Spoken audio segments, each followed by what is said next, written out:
bright. Come on, ye faithful. All it seems like nothing goes right for the world that we were born in. Oh, the horizon is bright because yonder comes the morning.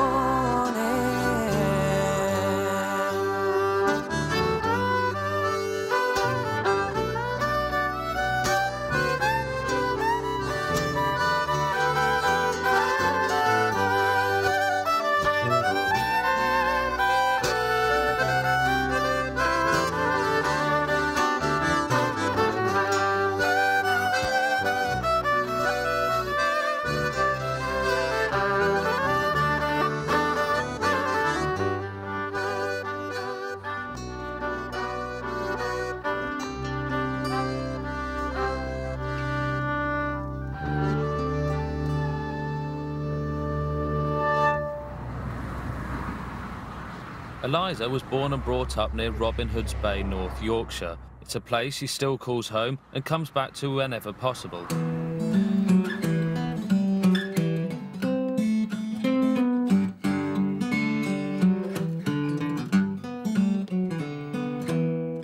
I do love being here. It's very important. This house especially is a real hub for everybody.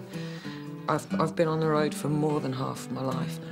I don't get tired of it when it all works right, but I can't mess around with it anymore. I'm not just like, I can't just fling my clothes in a suitcase and be away from anywhere safe for 6 months without it really affecting me these days. Sometimes it's just nice to come home and have a cuddle from your mum, you know?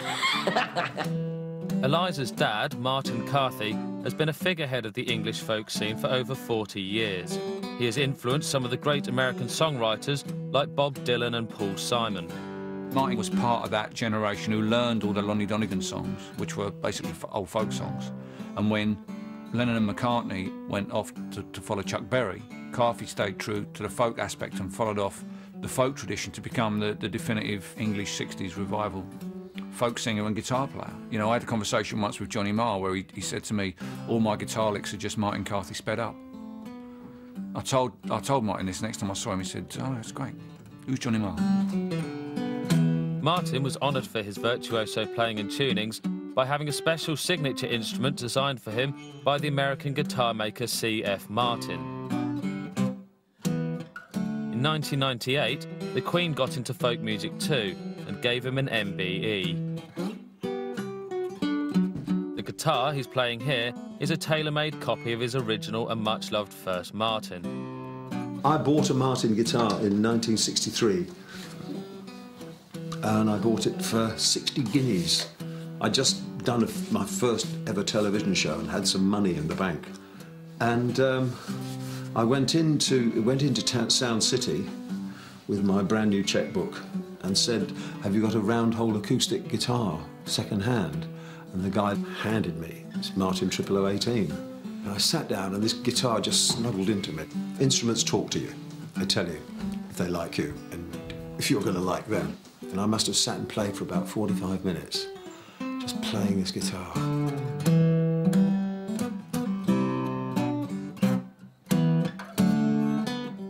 I sat up and I said, I really want to buy this, but I haven't got enough money. And he said, write me 2 cheques. I had that guitar for 39 years. I did just about every gig I did.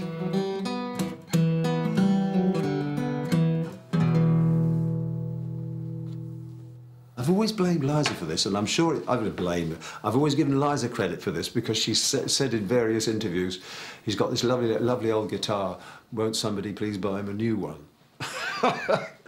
Because it was so hard to tune sometimes.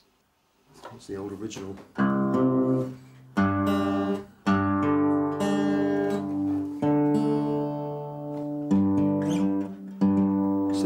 guitar.